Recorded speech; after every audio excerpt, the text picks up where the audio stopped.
You're listening to a Prairie Punk House Companion right here on the Prairie Punk Press Network. The views expressed by any host or any guest on the Prairie Punk House Companion are the personal views or opinions of the people who express them and do not reflect the views or opinions of anyone else on the show or any company, employer, or any other organization that the individual expressing them has or will affiliate with in the past, present, or future.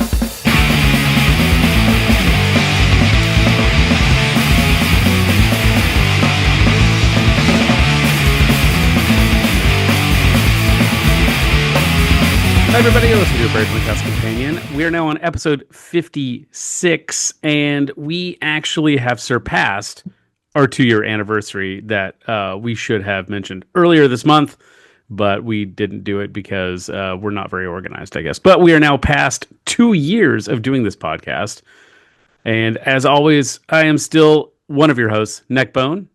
Hi, I'm Jerbear. I cleaned my office this weekend.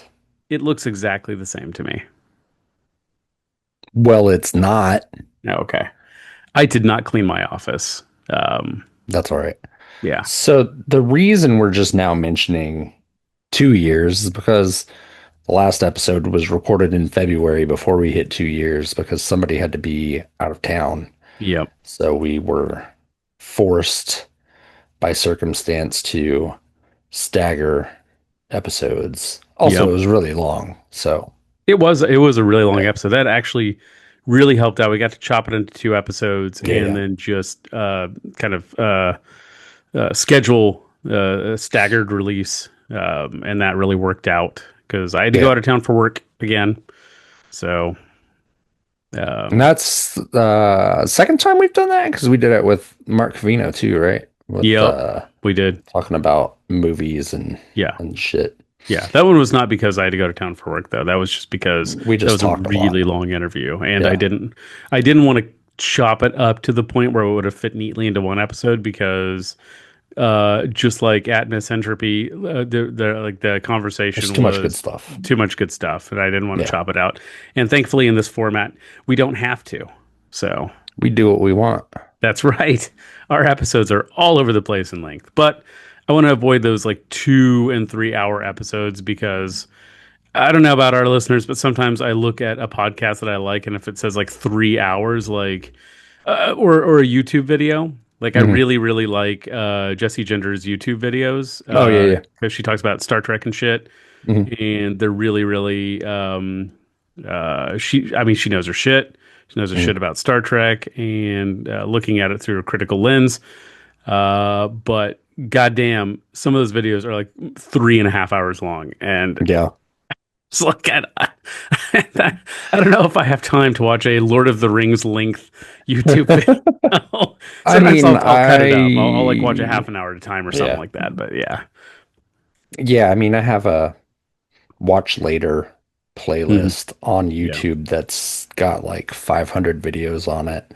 And lots of them are well over 2 hours, but you know, that's where 2x speed is your friend.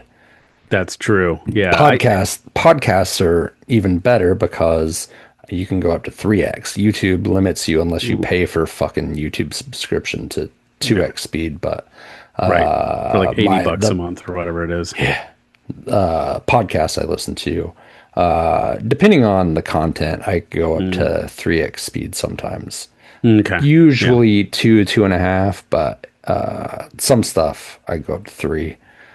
And then when I listen to them at normal speed, they sound drunk. No, man, I'm a purist. I listen to a regular speed. I listen to our podcast on 2x speed when I'm reviewing it before we post. Right. I mean, that's good. That's for work. Yeah. Yeah. If only I got paid. Yeah. We make a very tiny amount of money on this. That doesn't even cover our costs of running. So that's okay. That's all right. We don't do it for the money, obviously. We do it for love of the game. So one of the things, just as an update, we I don't know, I think I talked about recording with Torin. Still working on getting that mixed. But once it's mixed, as you know, we have a LLC and an umbrella company that this is under called the Prairie Punk Press. Yes. And when recordings are finished, we are hoping to put them out through Prairie Punk Press. And I have talked to our presidential candidate, Lil Johnny, about how to go about releasing records and things like that. So I think he is going to assist. That's cool. That's awesome. So that's pretty exciting for me. That's good. And I will be releasing my books through Prairie Punk Press as well. So it's just going to be what we do is just kind of all over the place. That's okay. Yay. Yeah. It's punk rock. Yeah. And if I ever do make print copies of my kids' book, I will probably put it under the umbrella, like Prairie Kids Press or something like that. Because I don't know if putting a skull a subsidiary. On a book, right. A subsidiary. I don't know if putting a skull with a mohawk on a kid's book is going to get a lot of parents to buy it. So yeah, perhaps. Maybe. We'll see. Yeah.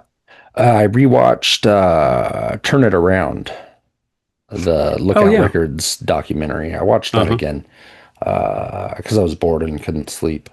Sure. And it just inspired me to keep doing what we're doing and making music and trying to do more with this. Because they did cool shit there. We can do cool shit too. Right. And even if we never have more than 100 subscribers, it's still, I don't know. It's good just the fact that we're still creating cool stuff, and that we own all of our own shit is important. So well, and I mean the people that do listen that do support us, our patrons and stuff. Yeah. Reach out often to tell us, how much they enjoy it and stuff like that. So, even if it's just a handful of people that enjoy it, I enjoy doing it and they enjoy listening to it. So, that's great. I'm stoked about it. I watched a documentary recently as well, which apparently a lot of people have been watching this documentary. I still haven't watched it, but I want to. It's called Into the Manosphere by Louis Theroux, who's the British documentary filmmaker. Is it a gay porn? It that would have been a lot easier to watch. Oh, okay. It is difficult to watch. Well, if not a butthole, then what is a manosphere? It is so he interviews a lot of influencers. Some of them I knew, he doesn't actually interview Andrew Tate. I think he reached out to the Tate brothers and they never responded. I'm so surprised that those real tough guys didn't want to be interviewed to defend their positions. Yeah, by a skinny British man. They were too intimidated by a 55-year-old skinny British man. That's some real macho shit behavior. Right. Yeah. But he did interview Sneako, which I think I only found out who he was maybe 6 months ago, I want to say. So FD Signifier talks about him sometimes. Yes, that's how I figured out who he was because FD Signifier talked about him. Yeah. I mean, I've been watching FD for probably 2 years now. Yeah. 2.5 years, something like that. And he talks about him some. One of the things FD does is talks about Manosphere specifically, how it affects young black men. So I really do want to see that doc and it is what there is about it. It is interesting that, and he also interviewed God, I can't remember his name now. HStikkytokky, who I didn't know. That is the most tough masculine name I have ever heard. Well, here's the thing. Here's what I think. So these Manosphere, this is just my opinion.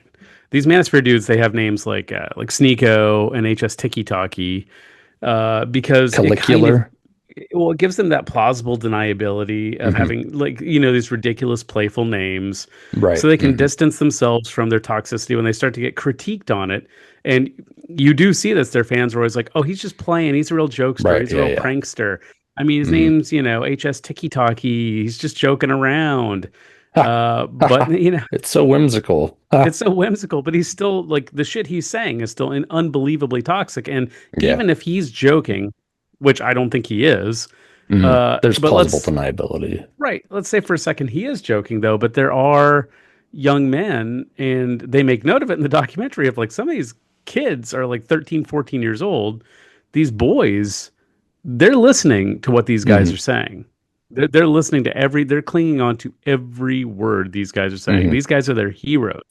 This is where a lot of these young kids are learning how to be men, is from these YouTubers. They have, whether they want it, whether they think they do or want to have it or not, they have a fucking responsibility to try to steer young people in a better direction instead of just spewing toxicity, promoting their scam fucking companies. Like, the reason these guys have been so successful is because they got on the ground level of influencer when that was a brand new thing.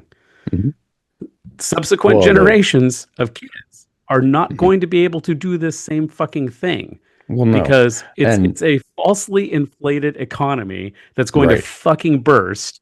And none of these kids who are looking up to these guys are going to be able to do the same thing. There might always be a handful of them around, but the odds of you, gentle listener, being one of those motherfuckers it's so goddamn slim that it's not worth even trying. Well, like, and another thing to remember, especially, I mean, it's not the case on the left, but on the right, there's so much money being pumped into these influencers. If they've got even the slightest like rightward fascist bent, they're getting tons of money. Absolutely. From billionaires. Yeah. Who want to divide, want to promote hate and shift the youth away from material benefits to all people. Right.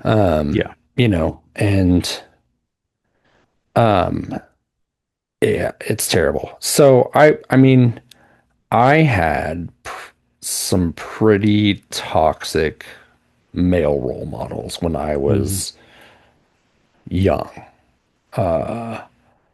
And I had some pretty horrible ideas about women and how to treat them and things like that. And and the kids I was friends with did too. We were all kind of shitty to the girls we went to school with. Same. In middle school, I hope that this influence doesn't stick with a lot of these kids, because it didn't stick with me. And it didn't stick with you. I mean, we outgrew it, and we did. Not TikTok. Well, TikTok too, but TikTok, YouTube, X, none of those things fucking existed when we were kids too. So we were not getting bombarded with it on the internet. I mean, constantly. MTV was super misogynistic. Well, media was super misogynistic. Movies, television. I mean, Married with Children. Yeah, Jesus. I think some of that was meant to be satire, like All in the Family, but it didn't come across that way. No, I loved Married with Children growing up. I fucking loved that show. I think the sarcasm was lost on the majority of Americans for both of those shows. Yeah. And Married with Children was one of the most popular shows in America. Yeah. And not obviously not all the men in our generation are okay. Right. Not even close. But Yeah. like we're okay. Well, Mostly. I yeah, mean, we yeah. try. We You know, try. and obviously toxic masculinity affects everyone, but you know, Yeah. we're I just, more aware of it and tried to be better. I thought about, how would we have, if we had been at that point in our lives, but YouTube existed and these guys were talking to us, could we have gotten sucked into that? I think we definitely could have. I think I could Oh, have.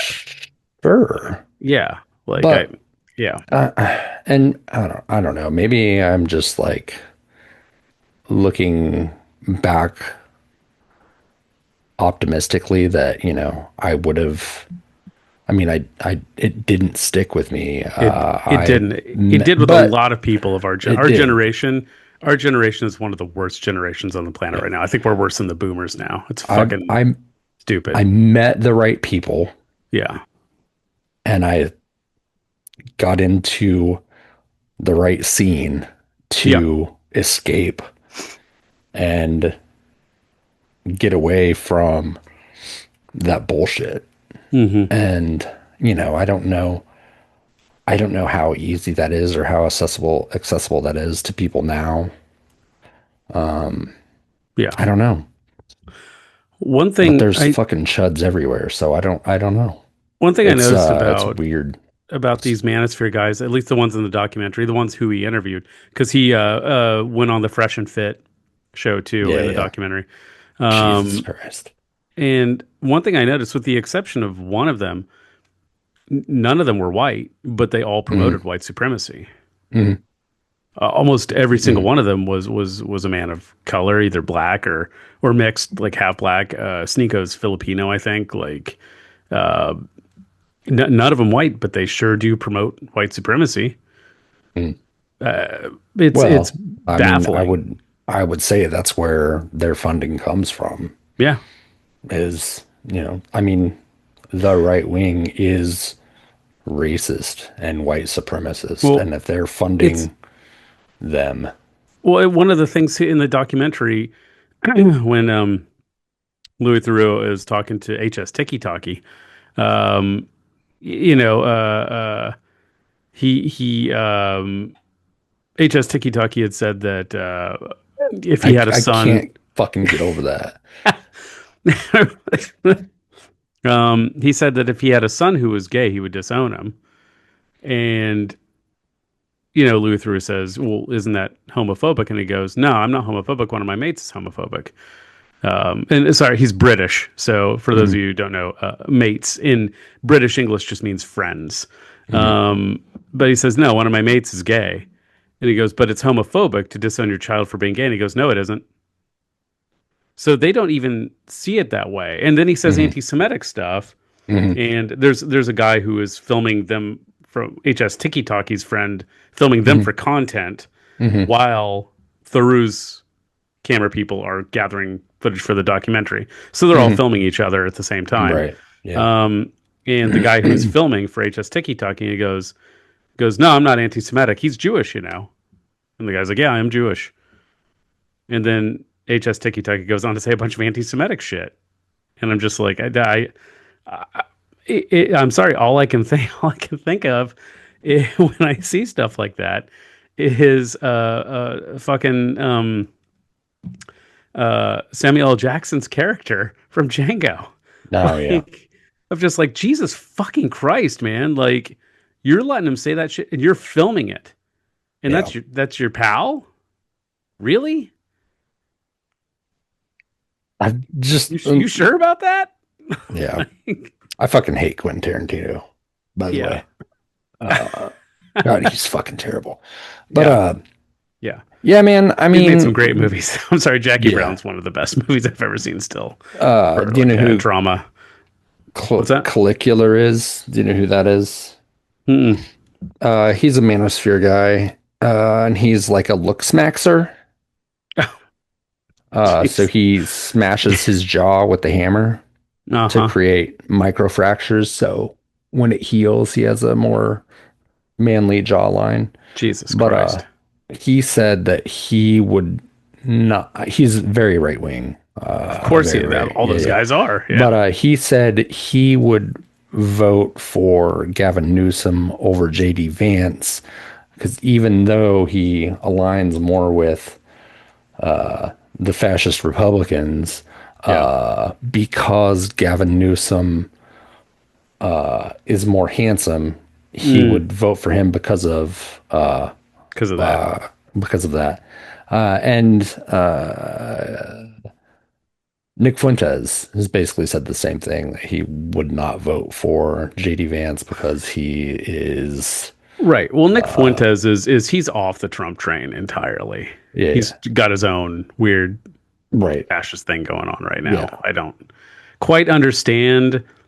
But I don't really understand the politics that he's espousing right now. I don't think he does either. No, he dabbles in Manosphere and looks maxing also. He does. He believes in that shit. Yeah, it's fucking weird. It's fucking idiotic. Like, there was a scene in the movie when he was on the Fresh and Fit podcast. Louis Theroux was on the Fresh and Fit podcast, and there was a guy who came on and said that he's I forget what kind of doctor. He said, I'm a doctor, and women's bodies remembers all the sperm that's been in it, and even if you get a woman pregnant, the kid will come out looking like her ex-boyfriend. And like the look on Louis Theroux's face is just, it's priceless, because you can tell that he is listening to that going, this is the dumbest fucking shit I've ever heard in my entire life.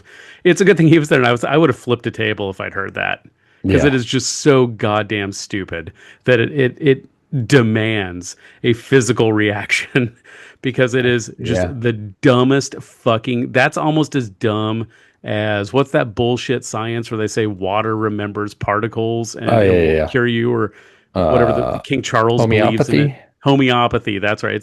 It's like that type of dumb fucking shit that is totally fucking made up faux science bullshit that has been debunked for so fucking long. Well, I mean, same as fucking, people still believe in that shit. It's same as anti-vax shit. I mean, it's just as fucking bananas. Yeah, and people keep saying, well, I did my own research. And I'm like, from fucking where? Yeah. From fucking where? Well, the Turner Diaries? Right. Like, what the fuck did you do your research from? Can we view that research? Can we peer review your research? I would like to check their work. Thank you. I'm going to be like your third grade teacher. I want to check your fucking work, because this doesn't add up, man. The Caligula guy, he got slapped in the face in Florida by a woman who said that she wanted to, and he was like, go ahead. So she slapped the shit out of him, and then he is now trying to press charges after he gave her permission. That's consent. That's consent. And they probably have it on camera. He doesn't. They do. He doesn't know what consent means, though. That's true. He obviously. Fucking know. Yeah. There's in the documentary, there's a scene too where fucking HStikkytokky. Well, fucking hell, man. He doesn't actually do it. I don't want to get sued. He doesn't actually beat anybody up, but his friends or the people he's hanging out with they're on, like, I don't know, they get on Grindr or one of those apps or something like that, and lure an older gay gentleman to come try to hook up with. They never say how old the young man is who's trying to lure this man there. It's implied that he's an adult. Like, I mean, he might be young, but you have to be an adult to be on Grindr, right? App. So it's implied that he is an adult and not underage. But I don't know for sure. No context is given outside of that. But the guy shows up, and they don't actually film this part. You just hear them talking about it after it's happened. And Louis Theroux is standing off to the side, and he even tells his camera people, "Is like, we're not recording whatever the fuck's going on here, and we're not going to get involved in this, because what the fuck would they do? And they also don't want to get implicated in anything." Right. And should have called the fucking cops. I think I think some of them did. But yeah, the guy tries to get away, and like the HS's friends beat the shit out of him. They just beat him up. And yeah, HS even admits, like, yeah, they got a little out of control, I guess. But I do want to say... according to what was said in the documentary, HStikkytokky did not throw any punches. Oh, So okay. He just lured them. nobody sue us. Mhm. But people who were hanging out in his proximity beat the shit out of a man for trying to hook up with somebody on an app, which is, as far as I know, not illegal. They're in Spain. I don't think it's illegal in Spain. So Yeah, that yeah, fucking sucks. yeah. So they just gay bashed on camera, but they're not homophobic. No. They're not. They're not homophobic. They would disown their gay sons and beat up gay men for just trying to hook up with people on apps, which is a pretty common fucking thing to do. Yeah. For gay, Just ask straight, Republicans. all kinds of people. Yeah, Republicans. Yeah, ask them about Grinder. They know about Grinder. Uh, but it's interesting, and I will also never understand. I watched some stuff about a lot of these Manosphere people. They didn't actually spend any time in Dubai for the documentary. But Dubai seems to be like the place that so many of these fuckers love. And Not anymore. I don't fucking get, there's still influencers there, still putting stuff out and pretending like nothing's happening because the Emirati government, basically pays them to do that. Yeah. But I don't know. Right. So I went to Dubai for work like 20 years ago. It was about less than 20 years ago. It was about 20 years ago. I've been to Dubai a couple of times for work, not because I wanted to go there. Dubai it's a city that if you love Dubai, then it's because you love shopping, but hate any kind of cultural anything. There's no culture there. The culture is Rich, fast cars, wealth, and spending money. But for you, gentle listener, yes, you are a Westerner, and yes, you would probably be treated well if you went there because you are a Westerner. And I assume that most of our listening audience is probably white. You would be treated well. You would not. There's not a lot you could do. Everything there costs money. You have to spend a fuck ton of money to do anything there, and it is just like you get a fast car for the day and drive around in it. cool. Yeah, go get a prostitute who is not there willingly. Well, yeah, I mean, I watch Breaking Points, and it's, they have a right-wing commentator, Cigar and Jetty, and he spent time there, and he saw firsthand how they take passports of people that come there for work, and they hold their passports indefinitely, and basically have slave labor there. They do. And when we say yeah. slaves, we don't just mean like we're all slaves under the system, man. No. It's like Like it's literal. actual like old-timey slavery. Yeah. Yeah. Another thing, a British dad just got sentenced to 40 years in prison there for having some cocaine. Fuck. You cannot do drugs there. It is No. super duper duper duper illegal. What about alcohol? I don't know. And I can't remember. Oh, you can Is have it alcohol just in hotels? You can have In alcohol the in hotels or in your private residence if you are not Muslim. Right. Yeah. So if you are a Westerner, you can go to, because I went to the hotel bar a couple of times, talked to a very nice bartender who had moved there from Kenya. So they have most of the people there whose passports they take, most of them are Indian, like subcontinent, Indian, Pakistani, Bangladeshi, from around there, Sri Lankan probably. But there's a large amount of people from sub-Saharan Africa as well. But yeah, well, now they're getting bombed by Iran because of our illegal war, and they're I think they have they stopped attacking civilian places now. I think they did it first just to kind of like punish Yes, I them for think they are supporting the U.S. Now they're only yeah. going. So Now there's they're only U.S. attacking bases. Yeah, there's U.S. military installations in the United Arab Emirates and Bahrain Hmm. and Qatar Hmm. and trying to think of where else they're bombing. And then obviously we have presence in Israel, Yeah. uh, which yeah, they bombed a nuclear enriching facility in Israel, which Israel's Last not supposed night. to have. Yeah. Oh. So don't know Well, I why. mean, everybody knows that everybody has known for what, 2 decades at least Yeah. that Israel has nuclear weapons, even Yes. though they're not supposed to. Yep. Yeah. Yeah. Cool. Um, But we're really worried about Iran right. having. Well, and I feel like I have to state this just because there's going to be somebody somewhere who's going to point this out. Um, no, I did not like the Iranian government at all. I don't believe in It's not even the fucking theocracy. point. It's No not, matter what, no but matter what theos it is, I don't believe in right. theocracy. Mhm. And I think they were a brutal and horrible government. I would not have wanted to have lived under them. But also, that's not our fucking country. That's not our fucking And country. also, whose fault is it that they were being run by right-wing extremist Right.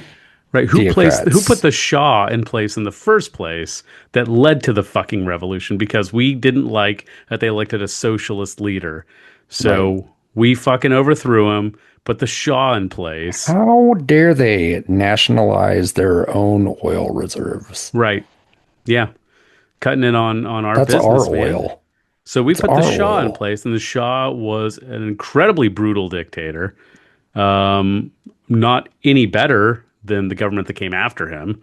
Um, so it's no wonder that there was a revolution. It's just too bad that it was the A right kind of wing. revolution it was. Yeah. Well, and back to that. That's not even the point. The point is Yeah. not what kind of government they had. The point is Hmm. that it's none of our fucking business. It's not. It's not. It's We're not not. good at regime change. I don't know And who needs to hear that still. We're not good at regime change. We need to no, stop never have trying to been. do it. Never have been. And Yeah. they're the Ayatollah, Hmm. whomst we murdered, Yeah. said that creating nuclear weapons was antithetical to Islam Yeah. and that he was not going to do it. Right. And, if the United States and the Trump administration was so concerned about them Hmm. making nuclear weapons and attempting to become nuclear armed, why Yeah. then did they end the deal that Obama made that essentially stopped them from pursuing nuclear weapons? Yeah. Well, and they also whatever deal that they made with Trump, we bombed them not like what a couple of days after they made a deal with him. Yeah.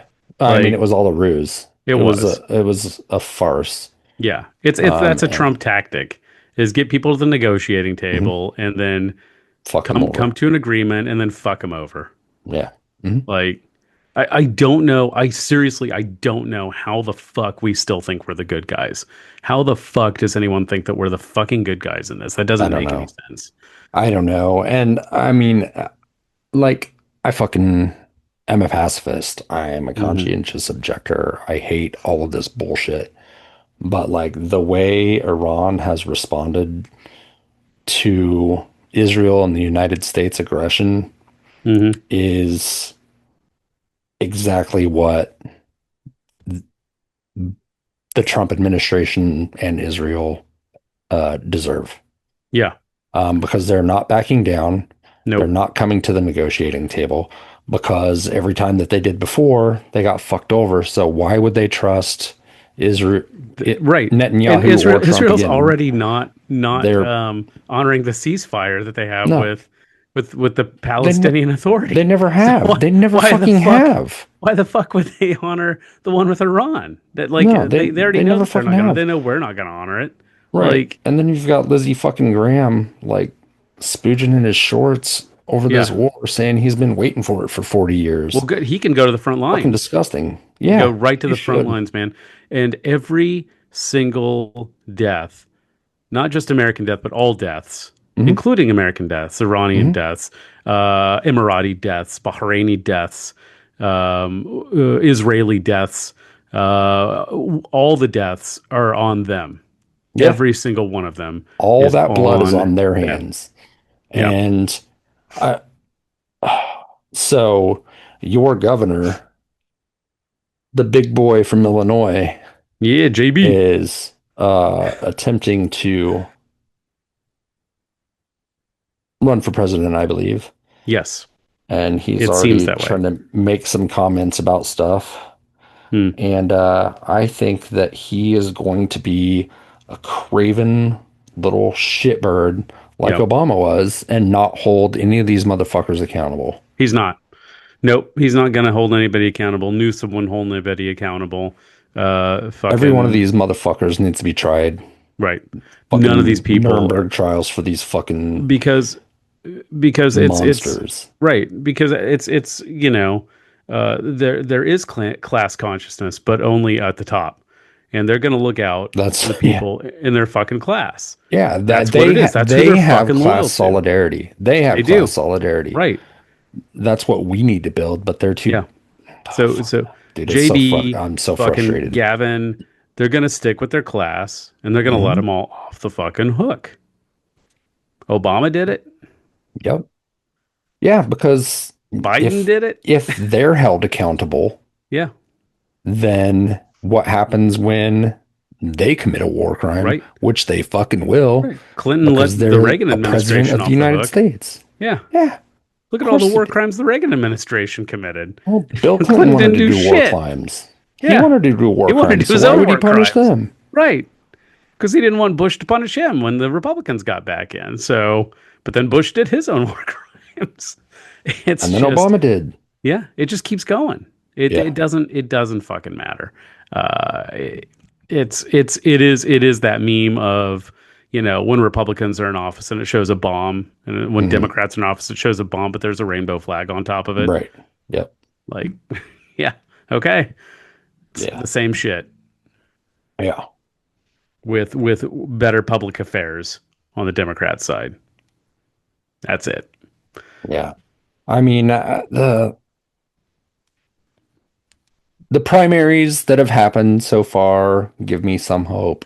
Yeah, I saw a cat lost, and I she also did. saw that she's got some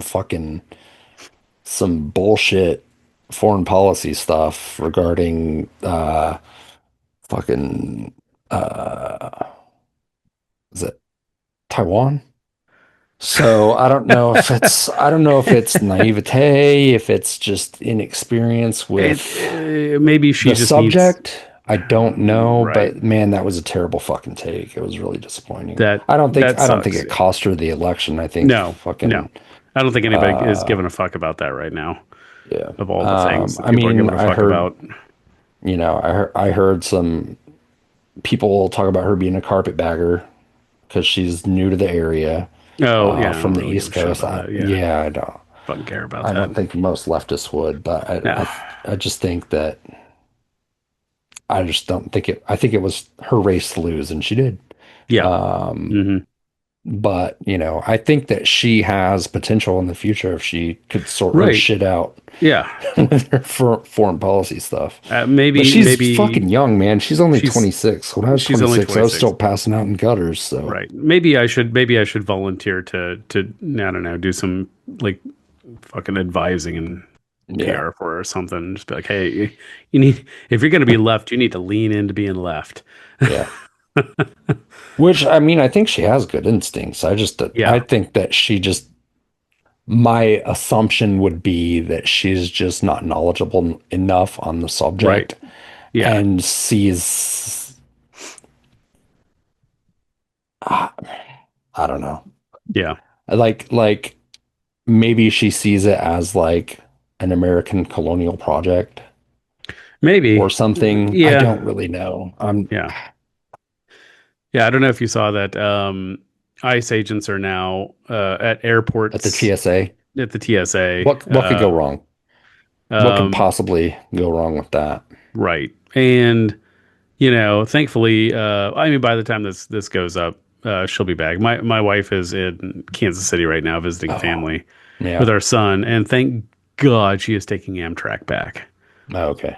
because Yeah. I was really, really, really worried about her going through. She is not white, and she is smart enough. She every time she goes anywhere, she takes her passport, even if it's in the country. She takes her passport. She takes my son's That fucking passport. matters. Yeah.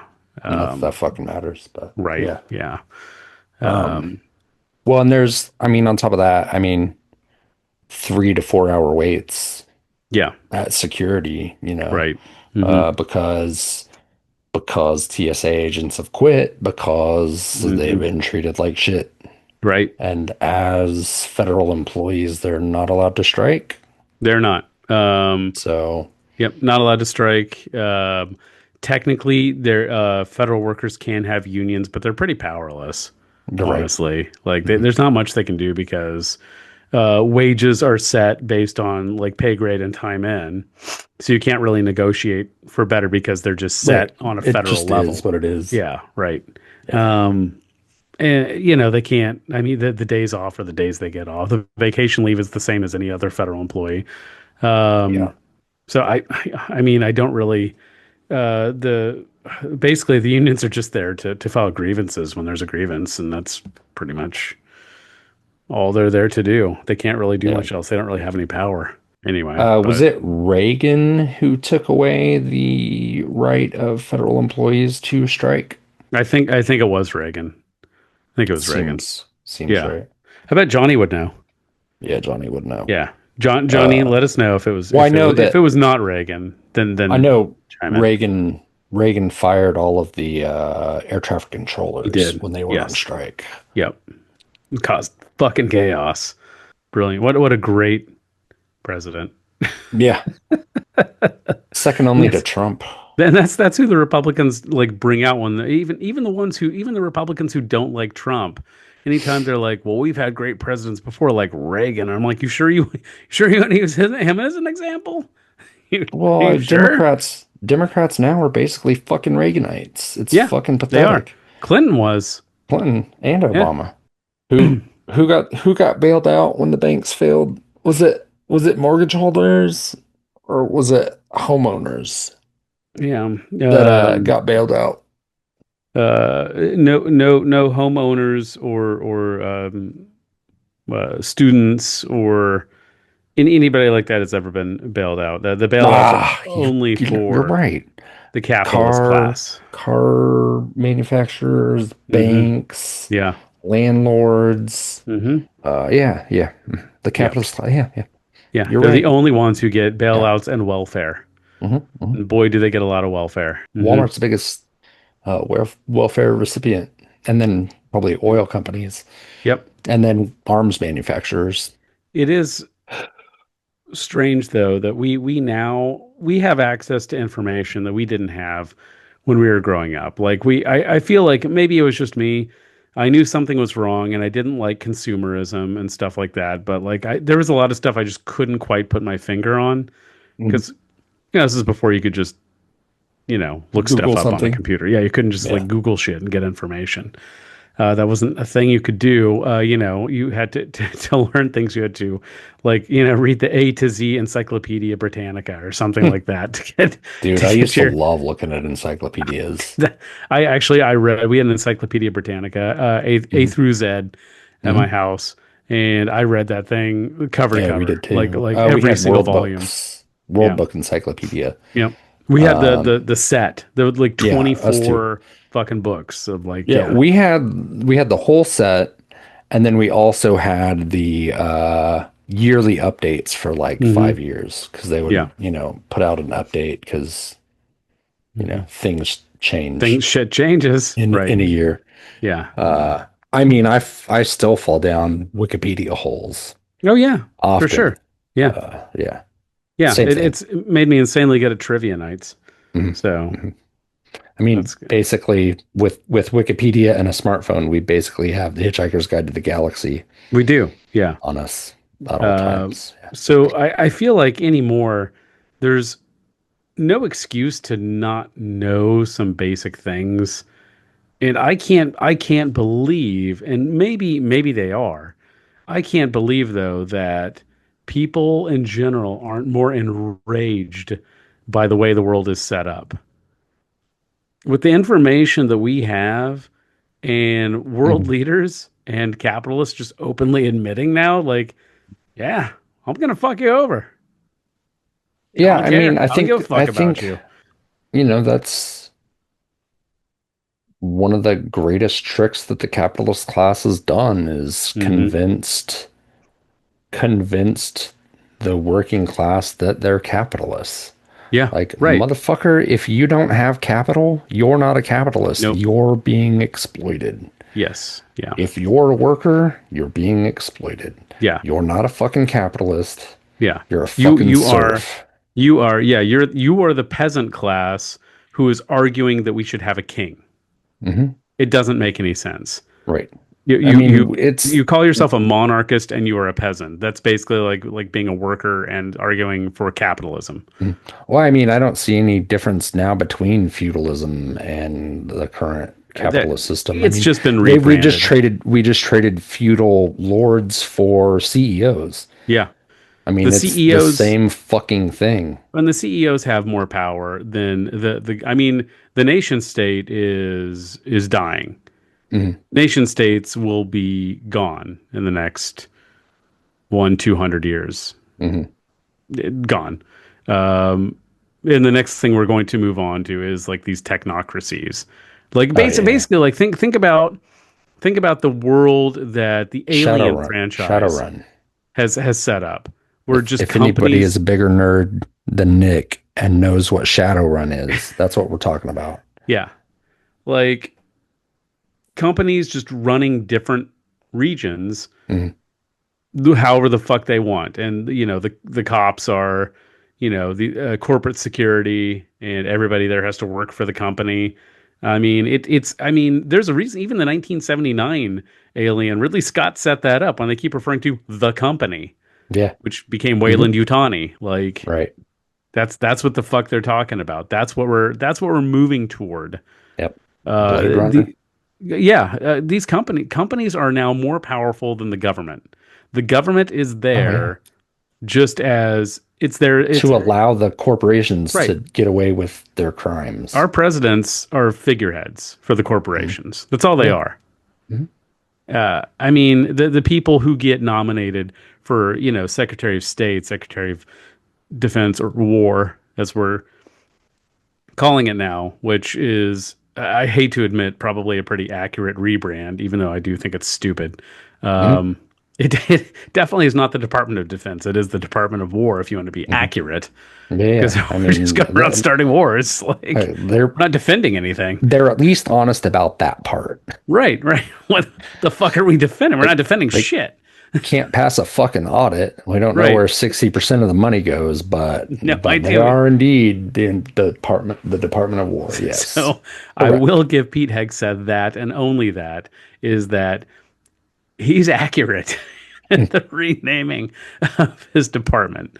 So, but yeah, this is exactly what we're heading toward, and our governments are. They're not going to fucking help us. We're not going to be able to vote our way out of this. We're beyond that. We're past that. Even a lot of the so-called progressive candidates. I mean, you can't even tell who's fucking APAC backed anymore. Yeah, right. But they started hiding it. Yeah, They're going through shell packs. So, yeah, APAC funds a different smaller pack that right. supports Gavin Newsom. And so no, Gavin Newsom isn't taking APAC money. He's taking money that APAC gave to somebody else. Right. It's like, yeah, it's called like it'll be called like the Some super generic fucking right, right. nonsense thing. The Center for Women's Empowerment or something Mhm. like that, but it's just APAC. Right. just Yeah. he just slapped a feminist label on it to hide it. Like But yeah, our politicians, they're not going to fucking help. They're not coming to help us. No one's coming to help us. We help ourselves. Yeah. And That's what we've got to do. I am by no means suggesting anybody do anything violent or break any laws or anything like that. But I do think it is time, if you haven't already, to start implementing parallel structures. So if you don't know what parallel structures basically are, I mean, basically that's organizing your community. You're not trying to usurp the authority of your city or your state or your county or your federal government or what have you, or your municipality. You're just setting up community backup plan. Yeah. So the community supports itself, and if the structure above it collapses, nothing really changes because you've already set up that parallel structure. I mean, that is exactly what the Black Panther Party was doing. Yeah. And why they were such a threat to the federal government, because they were taking care of their community. They were feeding kids. They were taking care of people's healthcare needs. Yeah. They were, taking care of their community, protecting their community from the fascist cops. They were. And that threatened the federal government because people could see that actually they can be taken care of. Right. There are ways to support the community. Our government is just choosing not to. Right. And, also another famous organization that kind of set up parallel governments was the Zapatistas in Probably, Chiapas and the region down in Mexico. One of the most successful anarchist groups I can think of. Yeah. And they had a few figureheads who were known by not their real names, and they never showed their faces. Their faces of their figureheads were always covered, and they always used pseudonyms. So they wanted to set that up to where they didn't have a cult of personality around anybody, around any one person. It keeps the idea alive without it being wrapped around an individual who can, we've seen that with Cesar Chavez recently, who kind of had the workers' movement wrapped around him, and now that he's had allegations come out about him. So, and just real quick, how quickly did the left distance themselves from Cesar Chavez as soon as day of? Yeah, exactly. Not even 24 hours. Same day. Yeah, the same day that information came out, people were repealing Cesar Chavez days all over the country. His statue was taken down in California, I think within a week. And that was from one fucking allegation. Yep. We know for a fact that Trump was diddling multiple children. And even let's say for a second he wasn't doing that, like we know that he has, we know for a fact that he has essayed his, which sucks, we can't fucking say the word that he actually did without getting our video taken down. But he, essayed his wife, other adult women, and, underage girls too. Yeah. So, but he still gets to be president. Craven Republicans and feckless Democrats refuse to do anything about it. Any other president would have been taken out of office by now. Can you imagine if Obama had those allegations against him? Could you imagine if Obama had done only one thing? I'm not defending Obama. I don't fucking like Obama. I'm just talking about the double standards there of what, who is allowed to get away with what in this country. I mean, I remember when the Republicans lost their minds because he wore a tan suit. Yeah. Yeah, which Reagan also wore, by the way. I mean, the Republicans are, and don't get me wrong, like we've said, we're not defending the Democrats, but the Republicans are very unserious people. I think they don't even believe half the shit that they say. I don't believe. Oh no! I don't believe that they're enraged by these things actually, or incensed by them in any fucking way. It's all for maintaining the power structures and their control. Performative. Yeah, 100%. Right. I mean, they're deeply unfucking serious people. That's why you have people named HStikkytokky and Sneako. Mhm. Fucking loving these people. And JD Vance, that's not his fucking name. He said, Yeah, didn't what did he say? What was it he said about Trump?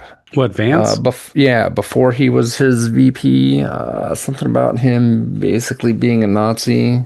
Oh, yeah, yeah. Well, he's Yeah, said all kinds of, he was a never Trumper right. back in the day. Yeah, I just wanted to make sure. I mean, these people are, look, I don't believe in, I'm not a religious person. I don't believe in Satan or, things like that. I don't believe in, a literal hell, Hmm. or the Antichrist in any literal sense, but holy fucking shit. If I did believe in that, this administration is looking a whole fucking lot like the Antichrist. So, uh, I'll not say who.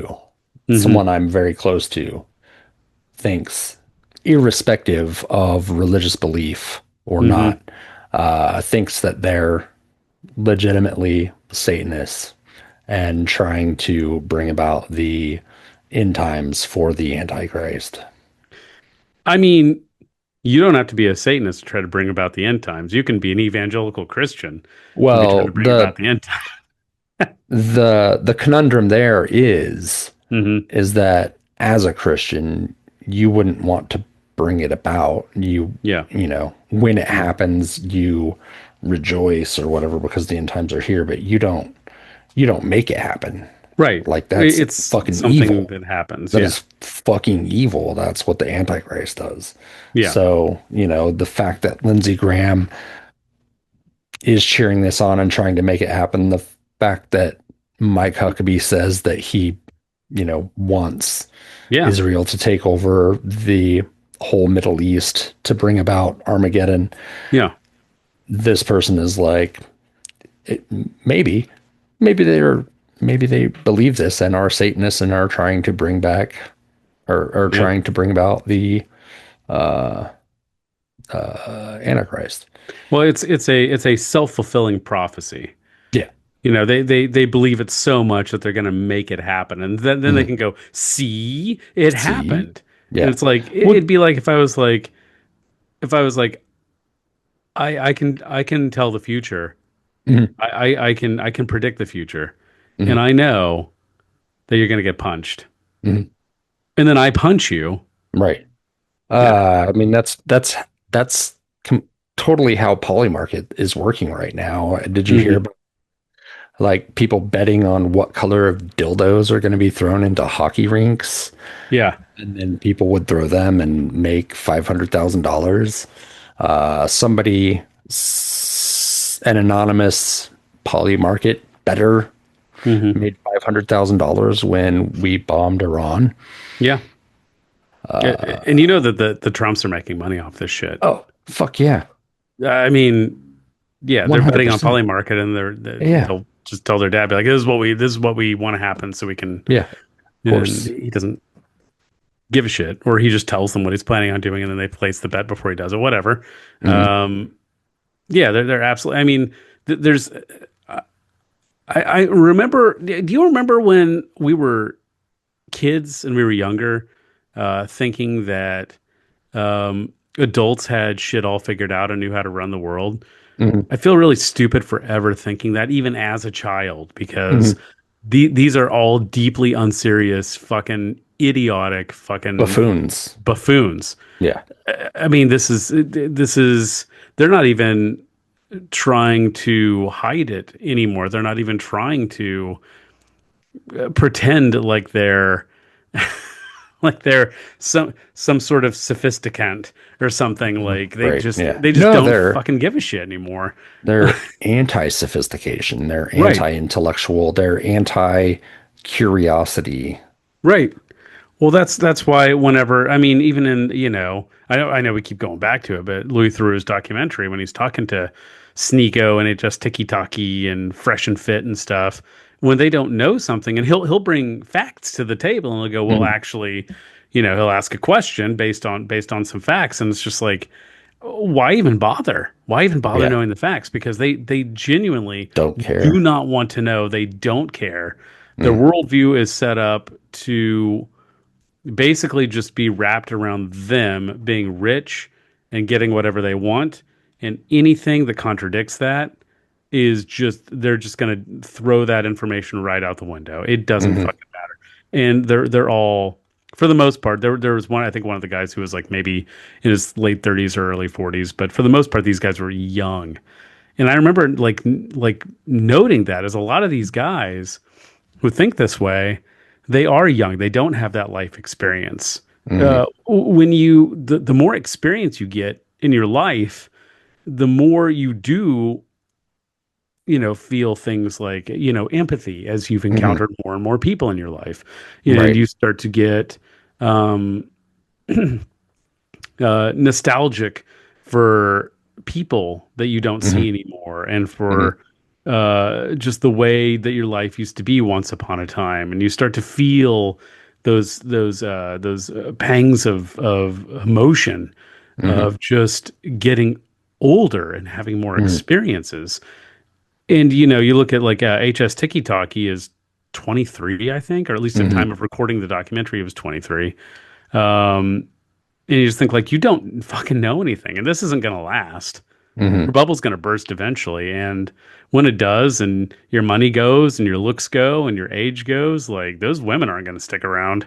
Like, they're only with you, and the women who get involved in with these Manosphere guys, they're equally as ignorant and vapid as these dudes are. It's a fucking just toxic symbiotic relationship of just fucking disgusting people on both ends, just feeding off of each other. It's fucking wild. I need to watch that. I mean, I don't know. Maybe I don't. I don't know. I'm fucking disgusted just talking about it. So, Louis Theroux tries to talk to HStikkytokky, who who's just like, it's difficult to say his name. It's difficult to hear. Fucking so stupid. And I'm a guy named Neckbone saying that. So just fucking take that for whatever that's worth. But Louis Theroux says Neckbone is not quite the same as Necky Boney. That's true. Should I call myself NB Necky Boney or something like that? But Louis Theroux says, because he's talking about how women are only worth what their looks are. And Louis Theroux, rightfully says, when you're looking for a partner, you're looking for, I mean, yes, you need to be attracted to them, of course. That may not be the same type of attraction as other people might have, but you're looking for personality and intellect, and sometimes someone who just makes you laugh. And like, HStikkytokky just shrugs that off, and he's just like, none of that's important. It's like, that sounds like some shit a 23-year-old would fucking say. Yeah. Like, no life experience. No life experience. No real connection. Having no real connection with anybody. Yeah. Not really. It just makes me feel sad for these guys, because they're going to eventually be sad and old, and they already are sad. I mean, they are sad. Yeah, they already are.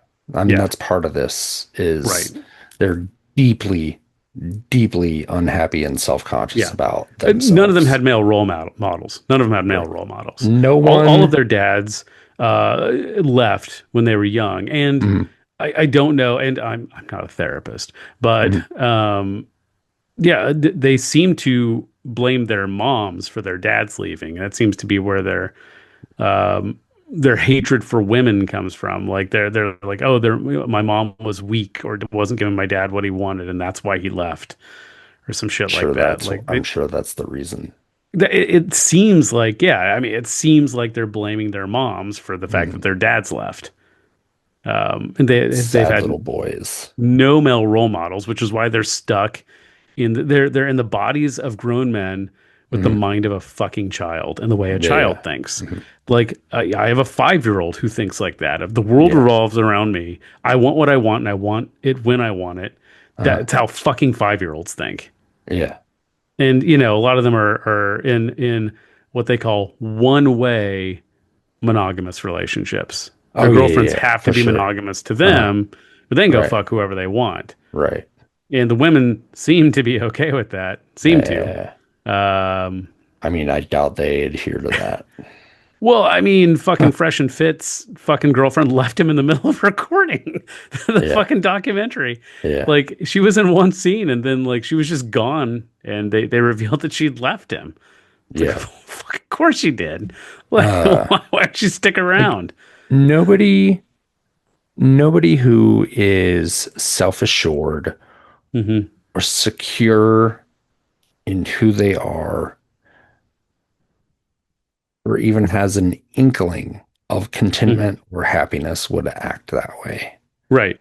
And I'm not blaming, that's not an excuse Yeah. for how they're behaving, but that's a symptom Yeah. of it.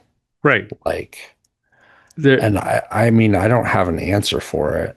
Yeah. Uh, it's just really gross. Their entire their entire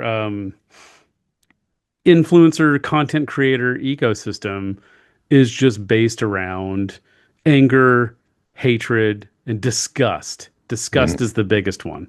They're disgusted with women and are oddly obsessed with women's body counts. Which I mean they have all this incorrect, just made up bullshit information about women, like, getting stretched out and stuff like that. And it's just like, dude, That's not how the human body I works. mean, that they evolved to push children Mhm. out. Your dick's not gonna stretch them out. I don't care how big you think you are, dude. Like, Let's just play a little, let's have a thought experiment here. okay. Who is a better performer? Hmm. Someone who has experience, Hmm. has practiced their craft, is Hmm. familiar with what they're doing, is comfortable with what they're doing, is good at what they're doing, Yeah. or someone with no experience Right. whatsoever and isn't really sure, Hmm. isn't really comfortable, is maybe feeling a little pressured into something, maybe not, you know, not experienced Right. with their craft. Who who is more likely to perform better? Don't know if that question can be answered, but I will say that, if they ever go in for surgery, I'll make sure that they get a surgeon who has never performed surgery before so that they're the first ones Yeah. Uh-huh. to get them, Yeah. Yeah. just because I know that's real important to them. Yeah. So, Yeah. Uh-huh. yeah, they gotta conquer new lands. Mhm. I Um, mean, if it's just, if a sports player, right you know, now, I'm sure I'm a married man. sportsmen have natural talent, sure, Sure, sure, but you really have to hone that craft and to and have some experience to make it, really good. and I hate to say it, but I'm a married man. But let's say that Mhm. my wife leaves me tomorrow, and Mhm. I'm back on the dating scene. I have to be honest with you. If I went on a date with a woman and she was like, "I'm a virgin," actually, I'd be like, "This has been fun. Right. I probably won't call you again." Yeah. Yeah. Like, because it's nobody wants to have to teach somebody how to have sex. Like, No, that sounds unpleasant. Um, it sounds yeah, awkward. It right. sounds Yeah, when we were in high school strange. and stuff, Well, that yeah. was kind of When you're, unavoidable because I we were mean, inexperienced, they were inexperienced, and we were right. You're inexperienced learning together. together. Right. Learning together. Yeah. Yes. So Another thing about people with a lack of experience is they're easier to take advantage of. that's true. That Mm. is true. Also, they won't know that you're bad at sex if they've never experienced anyone It's else. very true. I feel like that might be part of it. I Yeah. think that might be part of it. Is them just going like they're gonna figure out that I don't know what the fuck I'm doing because I never learned how to please a woman because I don't give a shit about pleasing women because that's exactly it. I'm, They do I'm things for very their own inadequate pleasure. I guarantee you in none of those all dudes go down on ways. women. I guarantee fucking to you none of them No, go down why on would they? women. No, They fucking don't. no, and it's their loss also because It is I their mean, loss. Yeah. Did this just become a sex show? I mean, no, but Oh, we're gonna have Prairie Punk House Companion After Dark. don't do that. Don't whisper that again. I don't like that. Next, neckbone. No. All right, that's going to be the title of this episode now. That's not what the bone in neckbone means. This is the mature. This is going to be the adult episode. Don't let your kids listen to this episode. Actually, no kids should be listening to any of our episodes. What the fuck? Don't listen. If you're underage, do not listen to our episodes. Not for children. Right. That's the reason I tick that little box every time I upload to YouTube. It is not for kids. We played a show on Friday. How'd it go? The Shamrock. Oh yeah, I think that I've been to the Shamrock. Right, it's on Douglas. Yeah. Uh-huh. Yeah. Okay. It was weird. I won't say that it was bad. Uh-huh. The bands we played with were good, very nice. The Shamrock was very weird. We are overtly political, overtly pro-trans, pro-Palestine, pro-worker, right? Anti-Nazi, anti-cop, so you take anti-ICE. basic humanist positions. Yeah. Yeah. One of our songs is called Trans Liberation. Yeah. And before performing that song, I say a little thing, about how trans rights are human rights, trans women are women, trans men are men, et cetera, et cetera. And then we play it, and it's like a 20-second song. Right. You could hear a pin drop after we were done. Normally people seem to enjoy it and support the cause.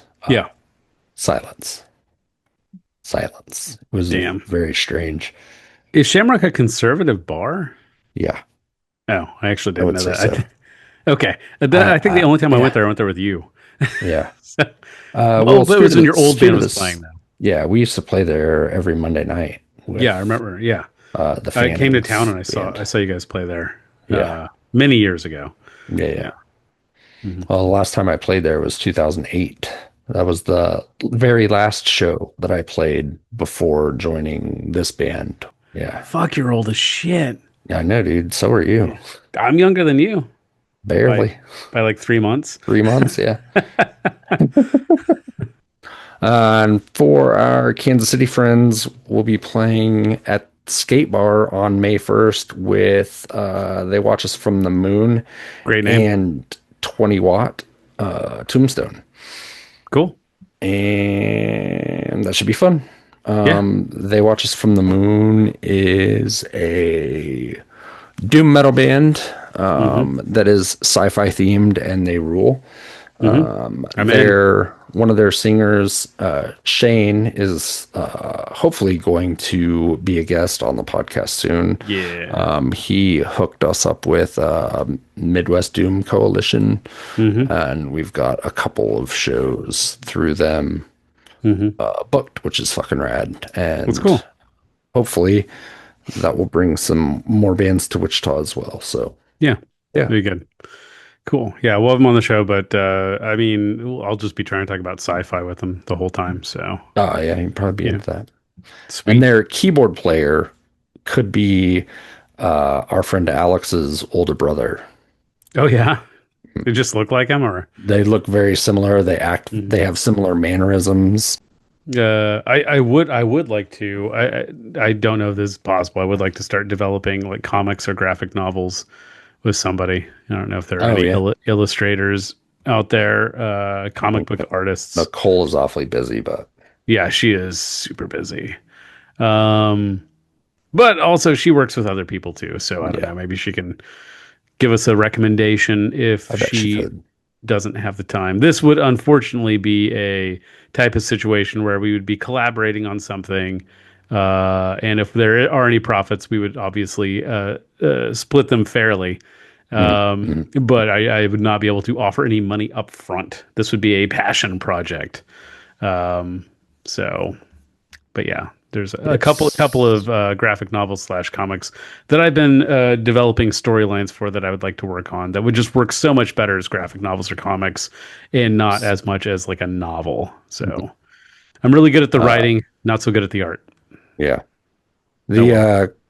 Speaking of comics, the creator of the Max just died. I know. Very sad. Sucks. I fucking love the Max. Yeah. Love that comic. I still have somewhere, I think I do. It might be in my garage. I think I still have a bootleg copy of the MTV cartoon that they made of the Max. Is that the real deal? Yeah. Is that a bootleg? 100%. No. That's the real deal? Oh, it's the real. I got the nice. I got the bootleg from Videomania in Kansas City, which does not exist anymore. This one doesn't have a case, but it's still fucking rad. What is that? I can't see. Oh, Eon Flux. Yeah, for anyone who can't say, it's Eon Flux, which is also a dope ass show. I don't have the box for that, but it's it's the episodic, like the show, not the shorts from MTV Oddities. Yeah. There was also a show called Liquid Television. Liquid Television. There's a show called The Head that was on there too. Remember the head? The guy had an alien living inside his head that would jump out and kick people's asses for him. Basically, yeah. Mm-hmm. But it was so obvious that there was something in his head. Like it wasn't it wasn't it was not inconspicuous. It was like it had a gigantic fucking head. An alien, like a human-sized alien. Yeah. Curled up in there. Yeah. Yeah. And there was no mass shifting or anything. It was just the size in his head that it was on the outside. Yeah. The 90s were wild. It was a wild time. You could get stuff like that on mainstream television. And Syphil and Ollie. Yeah. I don't know, and I'm going to have my old man yelling at cloud moment real quick. So sorry to our young listener. But the shows that are on now, for the most part, I mean, there's some great shows that I love, that I watch, but a lot of shows just feel kind of, I don't know, empty. There's no heart in a lot of them now. So I think there's a couple reasons for that. Mm-hmm. Streaming and instant access to things. Yes. Sweeps no longer exist. Yep. You do not have to fill up an 8-month period with episodes. Yeah. This is the regular broadcast season. That's why so many shows used to have 24 episodes, because basically half a year's worth of content every week. Yeah. Summers were for reruns. Yep. And shorter things. And then, so I think a lot of that has affected what gets put out there. Teams are smaller. Yes. They are cost effective, which leads to less creativity and less soul, I think. Yeah, I think so. And everything, don't get me wrong, there were some things that were on, season arcs and things like that. Buffy did that. Buffy would have a season arc, right? But there would also be filler episodes. Fillers, good, bad, medium, whatever, what have you. Like a musical episode. Right, which was phenomenal on Buffy and was terrible on Star Trek. If anybody saw that Strange New Worlds musical episode, boy, that was rough. I don't know what you're talking about, but it sounds awful. Yeah, so Strange New Worlds is one of the new Trek shows. So one of the ones that's on now. I think it was 2 seasons ago now where they had a musical episode with dancing Klingons and stuff, and it was they had like a Klingon boy band that I can't talk about it without. It was so bad. Fuck, it was bad. Jesus. What the fuck, man? I don't know. How does that even fit with Klingon culture? It Unless they doesn't. were like fighting. Were they fighting to the death as a boy band? No, I think they were like trying to threaten the Enterprise, but were dancing about it and had choreographed. It was I've tried to block most of that episode out of my memory. Um, but I think that's part of it too. There are seasons of things now have 6 to 10 episodes depending, and Mhm. they every single one of them has to have this big story arc, Mhm. and each season has to have higher stakes, and the stakes have to keep climbing to the point where they're Mhm. fucking ludicrous because it just Right. has to keep being crazier and crazier every time until they actually have things where, like, if this happens it will destroy the entire known universe, and you just think like, well, nothing can be interesting after this now. Right. Nothing I will mean ever that be able to be interesting about this ever again now. under capitalism, the line has to go up. The line has to And go up.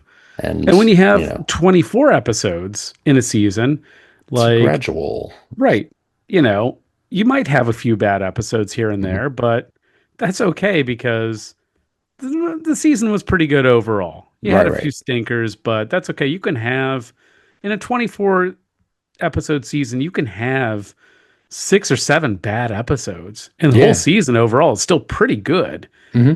In a 10 season or a 10 episode season, if you have 7 bad episodes, your season's fucked. Yeah. Like, it's I Well, and there's no, and with the season that short and yeah, with the like time span in which they come out, there's yeah, no room for growth. none, There's no space for growth or right, change or anything. And producers and the people that make the money off of it mm-hmm, don't have the patience for yeah, that. right, The stakes need to be high. It right, needs to be instantly engaging. There's no yeah, slow burns. There's no right, build up. It's just go, go, go, go, go. And it and ruins so right, much shit. and there's yeah, like we Andor said, is an exception. Andor is an Andor seems to exception, be an exception. It's right, very slow paced. It's hmm very but every episode serves a purpose. I mean, right. Hmm. you could argue that there's a filler episode here and there, but it still fits in with the overall arc. But Hmm. they don't the stakes don't get so goddamn ridiculous that it's just not Hmm. believable anymore because they're just the main characters are all just regular ass people, Hmm. you know, Yeah. uh, doing their part, and Andor is a reluctant hero, Hmm. to say the least. So, Hmm. and doesn't even consider himself to be one at all. Um, Right. so I don't know, that was the way that was written. But it's the exception, not the rule anymore. Right. For sure. Because I just finished watching Starfleet Academy, which is the Hmm. newest Star Trek show. The Didn't first it just season, get it's canceled? already canceled. Yeah, Yeah. it's Yeah. already canceled. The season just ended. Hmm. um, and I keep thinking, a lot of little things bother me about it. One, yeah, 10 episodes. It's too short. I don't need every single episode to look like a goddamn $30 million movie. I don't. I watched the fuck out of Deep Space Nine, and there are some ridiculous sets on that show. Um, but I mean, there's a dude that lives in a bucket in that show. right, right, right. They use this really bad '90s CGI. But the writing is so fucking good, and Hmm. yeah, there are some stinker episodes for sure. And I think one of the ways that they write now too, they everything has to, and I do blame Buffy for this as much as I love that show. Everything has to have that Whedon-esque touch now. Hmm. Oh It's yeah, yeah. become The so so prominent and quippy god damn and everything. Yeah. yeah, yeah. Like Hmm. there has to always be a line, even in like, and I don't need to hear, a Nirvana song in my Star Trek. It's supposed to Ugh. take place. I mean, the Starfleet Academy takes place 1,000 years in the fucking future. Like, I don't need like Nirvana overlaid with. Maybe there wasn't Nirvana. There was a modern Doesn't matter. pop Same, song, same. '90s pop song thrown in there, and yeah, there's still like people talk like they're young people from today. Like they'll be like, "Well, that just happened," and I'm like, "You're at a military academy. Why are you talking like that?" In 1,000 years. In 1,000 years, and it's also a military academy. Like it's just I don't know. It's not believable as it's trying too much to relate to the young people today, but it needs to just be a fucking sci-fi show. And I don't think it's because Star Trek's gone too woke, because Star Trek's always been fucking woke since No, that's the not. 60s. So that's not the Yeah. reason. I think that is an excuse that a lot of right-wing Trekkies give because they don't want to look deeper into why they don't like modern Trek, which I agree, modern Trek for the most part isn't good, but it's not because it's too woke. Because Andor is woke as fuck. It's Star Wars, but Andor is woke as fuck, and that show is fucking great.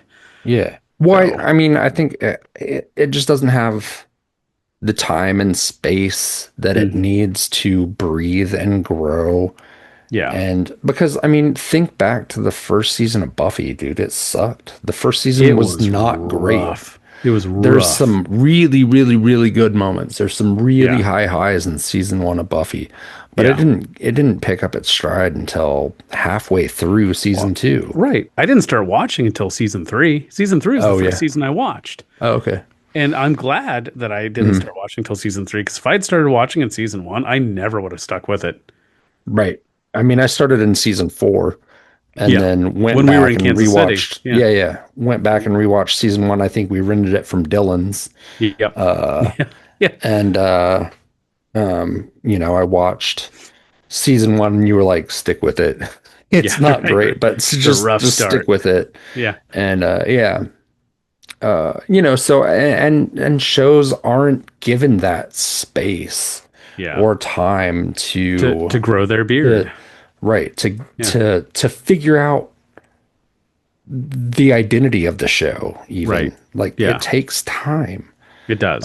Look at The Simpsons.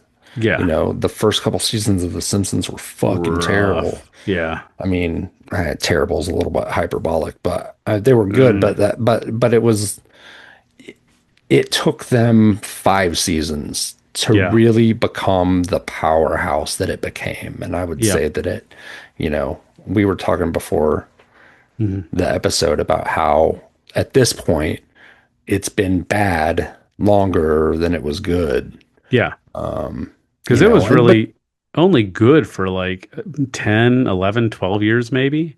Yeah, I would say 8. The first few seasons were pretty rough, and it got good in the early 90s, and then it was bad by like 2004, 2005. It just really I mean, I think I stopped watching around 2003 or 4. Yeah. And but like peak years, 95. Yeah. To 2003, probably. Yeah. I don't know. Definitely. And around that time, I started favoring Futurama over The Simpsons because you know it found its footing and hit its stride really well. And maybe that's where all the good writers went. Maybe they moved over to Futurama. Could be. Yeah. Like that wouldn't surprise me, actually. Yeah. I mean, that show became more intelligent and more relevant, I think, than The Simpsons did. Yeah. While they were on air together. And then the other James L. Brooks show that never gets recognition, The Critic. That was fucking great. Yeah. That show is so good. Got canceled twice. Yeah. That show is awesome. Yeah. Yeah, it's a shame John Lovitz is kind of a dipshit these days. I know. It's really sad, but yeah. I always found him to be really funny back in the day.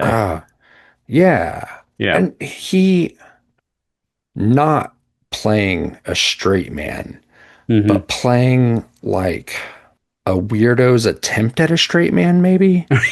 Like, yeah. And I'm not talking about his acting. I'm talking about the roles that he played were not roles for a straight man. Yeah. Or they were roles for a straight man, but he played it as a weirdo playing a straight man. Yeah, and it just worked. So bizarre, and it worked really well. So quirky and strange, and brilliant. his performance on back. I know a lot of people may find this difficult to believe, but Adam Sandler movies used to be good. And there was one called The Wedding Singer where he played the kind of rival singer. His scene is like maybe 5 minutes, but it's so fucking memorable. So memorable. And he did such a great job. The Critic was so good. Phenomenal. Yeah. And when he was on Saturday Night Live, and those were some bad years of Saturday Night Live too, when he was on there. But he was great in those years. He left SNL right when it was getting good again. With when like Adam Sandler and Chris Farley and David Spade all started to take the mantle. Schneider. Fucking Rob Schneider. Jeez. He was never good. Jesus Christ. Making Copies was never funny. I'm sorry. Even in the 90s, I didn't think that shit was funny. I was like, why is this a fucking sketch? Even back then. And they kept doing it. They kept doing it. They would keep doing it. The only thing worse than that Rob Schneider bit was Jim Breuer on Saturday Night Live. Jesus God. And Goat Boy. Yeah. What is that? And then he did a parody of what's her name from that one, Fleetwood Mac. Stevie Nicks. Yeah, he did a parody of Stevie Nicks, and all it was Goat Boy. Yeah. All he knew how to do was vibrato in his voice, and made that a career. He is still the worst thing about the movie Half Baked, and Dave Chappelle is in Half Baked, and Jim Breuer is still the worst thing about Half Baked, even though Dave Chappelle is a complete asshole. Jim Breuer is still worse. And he complains about how his failing career. Motherfucker, it's because you're not funny. Well, it's because you're not funny, and you you victimize yourself. Same with Rob Schneider. It's not the fucking only reason woke. anyone knows who you are it's is fucking because suck. You were friends with more talented people who put you in their shit. Yeah, Dave Chappelle, as much of an asshole as he is, was funny as fuck back in the day. Yeah. And Half Baked is still, I still like Half Baked as a movie. Dude, I haven't seen that in 25 years. I still like that fucking movie. But yeah, and same with Rob Schneider, it's just because he was Adam Sandler's friend.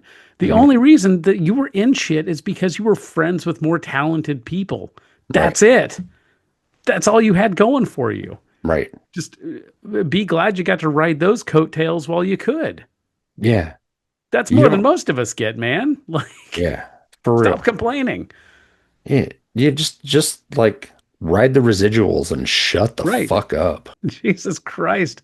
What a bunch of babies. Yeah. Most of us have to go to a job every day that we fucking hate for a living. Shut the fuck up and enjoy the fucking free ride you got. You fucking little bitch. Shut the fuck up. Rob Schneider. Crybabies. Fucking Jim Breuer, little bitches. And just can't. I'm not as popular as I used to be. It's probably liberals. Fuck off. Anyway, I hope they listen to this podcast. I'm sure they do. If Jim Breuer or Rob Schneider, if you listen to this podcast, we will have you on as a guest. Yeah. And we will berate you to your face. Fuck you. I don't care. Yeah. You unfunny hack pieces of shit. I'll give you a couple of minutes to plead your case, and then I'll berate you for another 20 minutes after that. Rob Schneider's daughter won't even talk to him anymore. Right. You're so fucking unbearable. You won the lottery. You didn't have to be talented or good at anything to be wealthy and successful. Fuck you. You got a free fucking ride. Just enjoy it. Yeah, and just throw fucking Jerry Seinfeld in there too. Right. If it weren't for Larry David, and he got his own show, the most popular comedy show that's ever been on TV, because he was friends with Larry David. That's it. Jesus Christ, he wasn't even the funniest one on his own show. That was Jason Alexander. Yeah, of course. Have you ever seen The Burning? No. Mm-mm. Oh, it's a early 80s slasher film. Oh, okay. About Cropsey. Oh, okay. starring a very young, much less portly, full-headed hair, Jason Alexander. Oh, dope. Man, we should do that on Punk Movie Review at some point. Yeah. It's real good. Should. Yeah. It's I mean it's highly underrated slasher film with a very young Jason Alexander. We do need to do another Punk Movie Review. We still need to do we're still going to do Hedwig and the Angry Inch. And then two more movies that I want to do are They Live, because I think that's really apropos. Yeah, for right now. And then also a movie called Psycho Beach Party, starring the late Nicholas Brendon, who we've been talking about Buffy. We did not mention that the actor who played Xander, Nicholas Brendon, died last week. Heart failure, I believe. Yes, heart failure. A lot of mixed feelings there. He had substance abuse issues. I have loved characters that he's played. He was not always a good person. Lots of demons he was battling, and oftentimes that resulted in him abusing people around him. Yes. Which is really, I mean, addiction and mental health issues can be part of the problem, but it doesn't excuse abuse of other people. It doesn't. So we're in no way running cover for what he did to people. But Xander Harris, the character of Xander Harris, was written with, I hate to say it, but with guys like us in mind, kind of nerdy, not super popular or successful with women, high school guys. Friend zone dudes. Like, friend zone dudes. In early incel behavior, kind of. Right. But he did wind up getting some girls. Well, yeah, Not I mean, being such a shitbag, but right. And Xander got to fucking date Charisma demon Carpenter. Oh yeah, I got to date Charisma Carpenter. That's Anya. Fucking yeah. He got to date Cordelia in the show, not in real life. I got to date Cordelia, played by Charisma Carpenter, and Anya, Emma Caulfield played Anya. Yeah, Emma Caulfield. Yeah. So two women who I certainly would not have gotten to have dated in high school. Two women who looked like Charisma Carpenter and Emma Caulfield. So Xander did okay for himself, the fictional character. So so Xander Harris got to date Ashanti too. So that's three baddies he managed to bag. And Willow Rosenberg. She always had a not thing technically dating, but not technically dating. They cheated on their significant others with one another. Right. That is true. And the alternate universe vampire versions of them were definitely. Oh yeah. So, and that was weirdly hot. Keep in mind that we are the same age as the actors who played these people. So it's not weird. Actually, they're older than us. Actually, Yeah, I think Charisma Carpenter. Sarah Michelle Gellar's not. I think she's the same age. Same age. Yeah, she was like the youngest one in the cast. She's like, besides the late Michelle Trachtenberg. Yeah. So Xander Harris was kind of the representative of. I think he was the stand-in for Joss Whedon. Whedon. And, he puts one in every show. Unfortunately.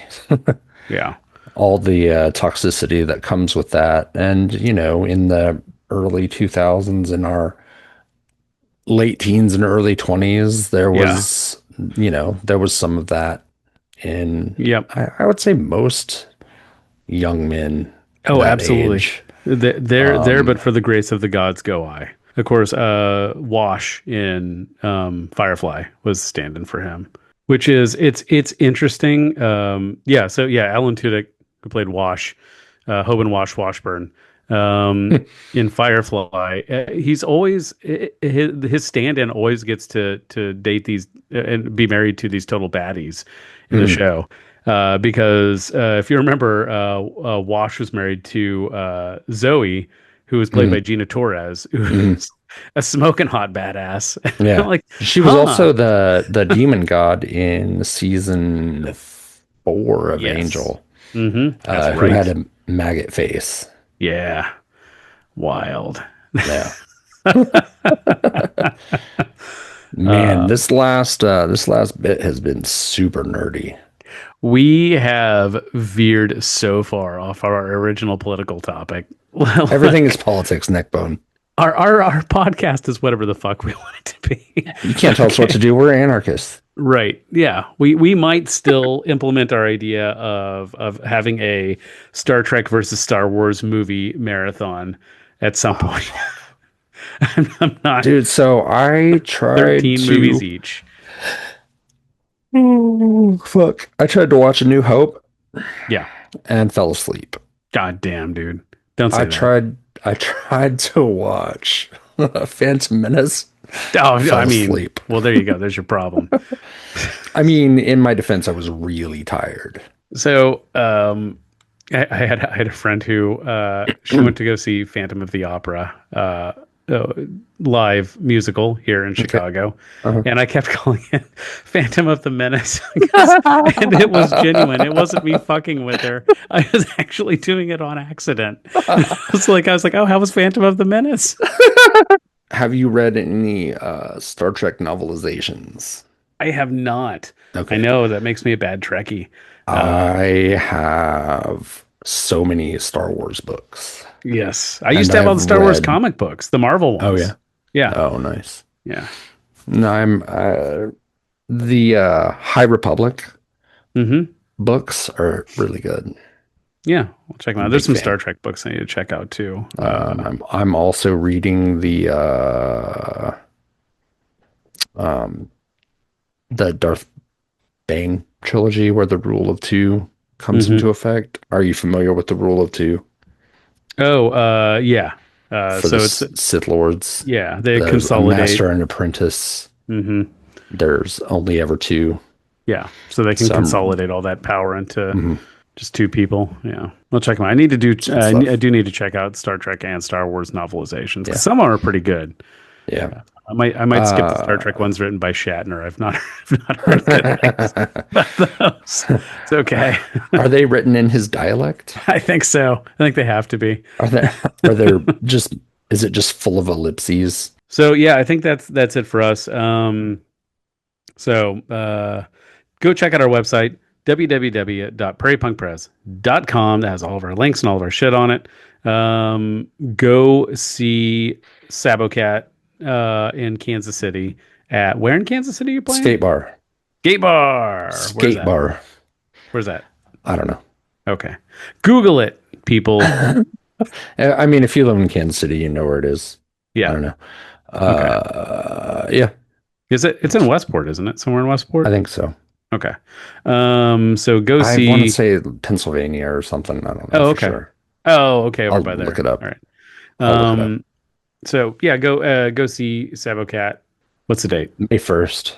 Go see 209 Westport Road. Oh, 209 Westport Road. Okay. What did that used to be? Was that like America's Pub or something? It's at Kansas City. Dude, it's Central and Westport, so it's right there. Oh shit, that's right down the street from the Central House. Yeah. I'm looking at the map right now. It's Central and Westport. So. Oh, okay. The other side of Westport from where Video Mania was. Looks to me like it is where Video Mania was. No, Video Mania was on the other side of the street. Oh, am I? Yeah. What direction am I facing? Yeah, I don't know what bar that was. Oh, that was a clothing store. I don't remember which one. Used to be a clothing store. Video Mania is still there. It's just not called Video Mania anymore, and they only sell sex toys and porn now. They don't sell regular movies anymore. Sad. Especially because you can get porn online. Do people not know that yet? Yeah, that's really strange to me. Maybe they just like the experience of going into a dirty old building to buy porn around a bunch of strangers. Okay. What could be better? Look, hey, we don't kink shame on this show. Right. If that's your thing. I thought people did it decades ago because it was a necessity if you wanted pornography. But now it just seems like, oh, that's just your thing because you don't have to do that anymore. I mean, 2026. It's an experience that people want to experience. Is it? Okay, if you say so. All right. Cool, Apparently.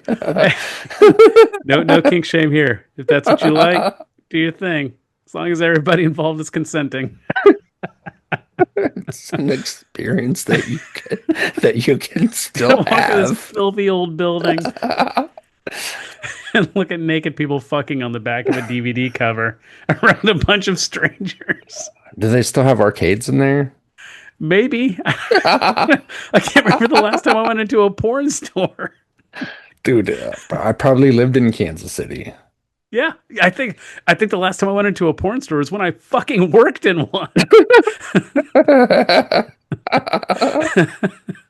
Yeah, I think the last time I went in one was when Sarah worked in one. Sarah worked in a porn store? Yeah, you don't remember that? Oh, did she work at Priscilla's, didn't she? I think so. Yeah. That's more of a sex toy store than a porn No, store. they had videos. She was. Did they? Okay. Yeah. Okay. Whichever one it was. Yeah. Good for them. Good. Yeah. Good for them for branching out. Yeah. It's where fun and fantasy meet. Mm-hmm. Well, I think it's called Patricia's now. Cirilla's. Oh, it's Patricia here. Oh, okay. It's Cirilla's in Kansas City. I know because every time we go, we hear the commercials. They're Is still it on the the same radio. jingle? Yeah. Okay, it's the same jingle here, only it's Patricia. Oh, okay. Interesting. Who's Patricia? Who's Cirilla? I don't know. Whatever the fuck you said. No, they're sex positive though. I like that. Yeah. Listen, they're fun and fantasy meet. That's right. Good for them. I'm happy. Yeah, it's an experience. I like that for them. That's good. Yeah. All right. Glad they can experience that. Everybody, go to our website. Give us likes and reviews and whatnot everywhere where our podcast is. And listen to Punk Movie Review whenever that comes out. The next one's going to be Hedwig and the Angry Inch. So I'm sure we'll talk more about porn. That is a very sex-forward movie. So cool. All right. And until next time, everybody, bye. Bye.